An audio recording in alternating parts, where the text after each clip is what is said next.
দীর্ঘদিন পর জনসম্মুখে বেগম খালেদা জিয়ার এমন হাস্যোজ্জ্বল ছবি দেখল বাংলাদেশের মানুষ। 2010 সালে 13 নভেম্বর শহীদ প্রেসিডেন্ট জিয়াউর রহমানের স্মৃতি বিজড়িত মইনুল রোডের বাসা থেকে উচ্ছেদ করেছিল শেখ হাসিনা সরকার। সবশেষ 2012 সালের সশস্ত্র বাহিনী দিবসে যোগ দিয়েছিলেন বেগম জিয়া। এরপর দীর্ঘ 1.5 দশক আর সেনানিবাসে যাননি বেগম খালেদা জিয়া।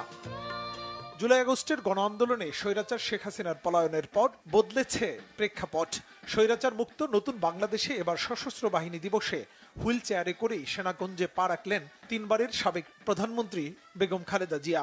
অসুস্থ শরীরে প্রচন্ড মনোবল আর দেশের মানুষের ভালোবাসায় দীর্ঘদিন পরে মানুষ দেখল খালেদা জিয়ার হাস্যোজ্জ্বল মুখচ্ছবি।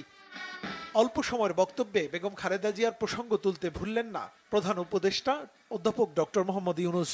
সুস্বাস্থ্য কামনা করলেন সাবেক এই প্রধানমন্ত্রীর। আজ আমরা বিশেষভাবে